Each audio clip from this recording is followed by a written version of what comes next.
Now, within this presentation, a lot of what we go through, a lot of the strategies are going to be put through the lens of learning like a cognitive skill, like learning or studying to become a PT or studying to learn a language or something like that. But we're going to explore some principles as well and some strategies that are going to be extremely applicable to both.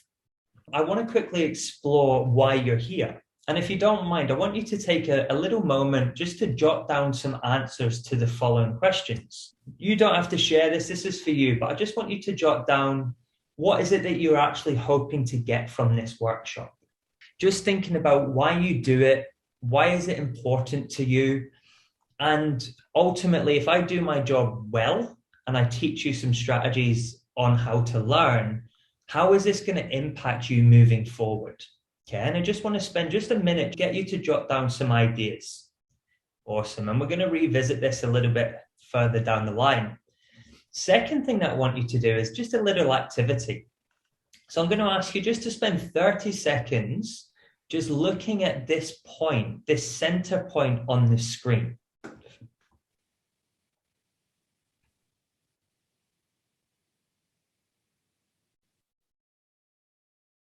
And once you've stared at it, once I tell you that that's 30 seconds over, I want you to quickly think or jot down why you think that I asked you to do that. Okay, and that's something we're going to come back to later in the workshop. All right, so for those that don't know me, I'm the head of education for Fitness Playground, but I didn't always do that. So I started my career as a personal trainer, and then kind of 7 years later, have transitioned into the education space.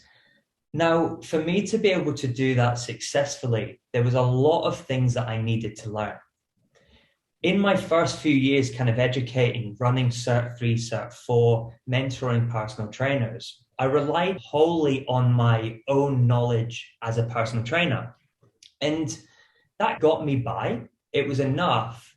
But there was times where I was teaching where I knew that what I was delivering just wasn't sticking, right? I was just met with these kind of blank faces. Sometimes I still am.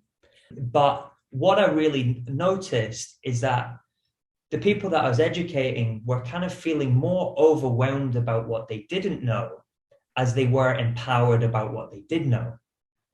And that kind of made me realize that if I really wanted to help students get the most out of the information that I was providing, I had to explore two main things. So I needed to get a better understanding of how people learn, and I needed to be able to adapt that knowledge to then understand how to teach.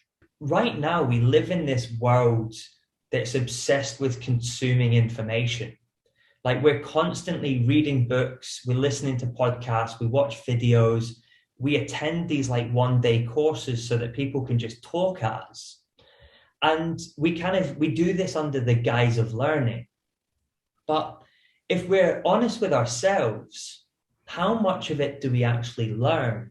More importantly, how much do we actually use? There is a difference between consuming information for entertainment and consuming for education. We're going to put this through the lens of education.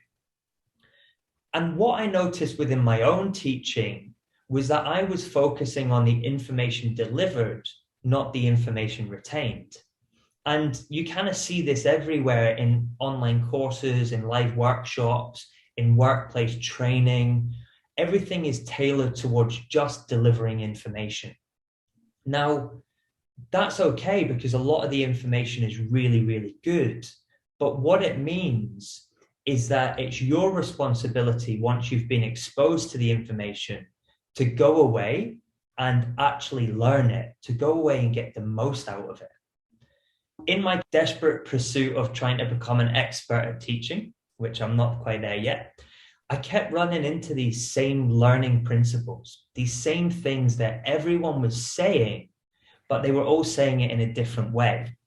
So my goal today is to share them with you in another different way, which is going to be my own way.